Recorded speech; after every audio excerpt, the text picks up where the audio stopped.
Hello, my name is Jason Hines. I am a Senior Solutions Architect from AWS within the Healthcare Life Sciences organization. Today I'll be walking you through how to capture data lineage in Amazon SageMaker Unified Studio.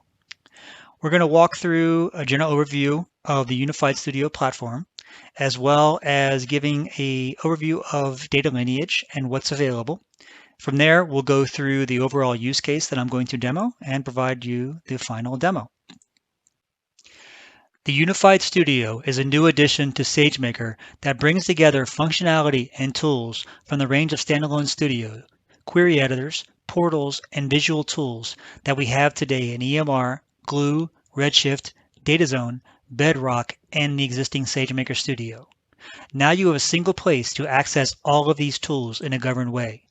You also get integrated discovery, sharing, and governance capabilities, so all of your data workers can easily search and find the right data they need for their use case, and you can ensure that security controls and permissions are applied so access control is maintained.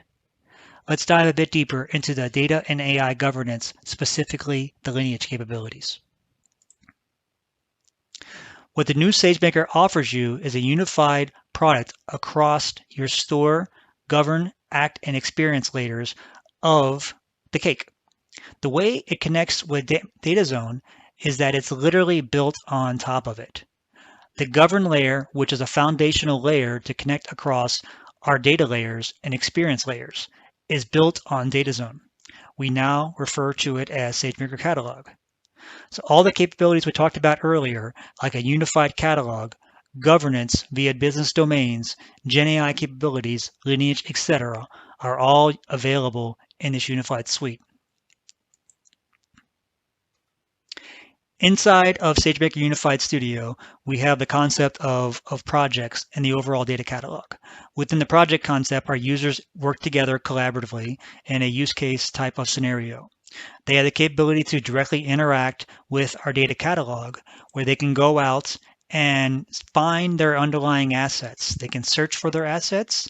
From there, they have the capability to be able to subscribe to those assets. Once they're authorized, now they can consume them. While in that portal, they can see the lineage from our assets. They can see the underlying source of where they came from, as well as what has changed along the way down to the column level, and finally what has changed within the DataZone or SageMaker Catalog-based ecosystem. Now with SageMaker Catalog, we now have Lineage has gone GA.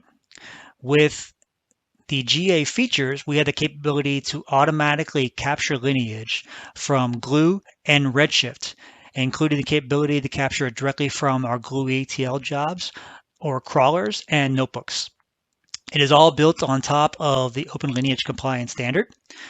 From there, we have the capability to be able to push in additional information if we so choose. We can enhance the entirety of our data lineage to be able to showcase additional information that we need to capture in a manual method as well. Within the Lineage framework, the user has a visual experience that they can directly interact with. They're able to see it all the way down to the column level, and we'll showcase this as a part of the underlying demo. For our demo, our data producer in sales has 4 files in S3 that will be run through a glue job. That glue job will take those 4 source files and create a final sales comprehensive data set that will be stored in S3, as well as create a Glue catalog table from that. That will then be pushed into our SageMaker catalog for our data producer to curate in the catalog. The Glue job will also be configured to push lineage directly into the SageMaker catalog. Now in the SageMaker catalog, our sales producer can go into their project, carefully curate their business metadata on top of this sales comprehensive data set, and allow our 2 consumers, Elliot and Jane, to be able to go in, search for that sales comprehensive data set, find it, subscribe to it, access it, and be able to show their lineage as well. Now let's get into the demo. Our data producer on the sales side has gone in and created this sales comprehensive Glue ETL job. In here, they have defined the 5 sales files, not 4, and which are going to be incorporated into our overall query. From there, they're going to run a SQL query that's going to combine 4 out of the 5 underlying assets into a final file that will be stored in our refined sales data S3 location. From there, it creates a temporary Spark table that will then be used to create the S3 file as well as the underlying table. And later on, when I show you the lineage, you will see this exact same query. In the Glue job, we are leveraging Glue 5.0.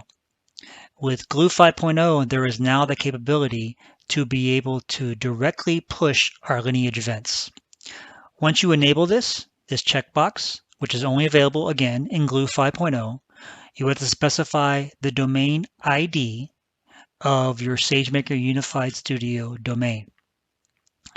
From there, scroll down here. Once I've enabled this, what this does, if I go into Advanced Properties, it updates, I'll scroll down here for quite a bit, under the drop parameters, it automatically creates this conf section that incorporates the capabilities of how to push the lineage events directly into DataZone. It's leveraging the Open Lineage Spark listener on Glue 5.0 and pushing it into our specific DataZone domain ID with all the necessary information.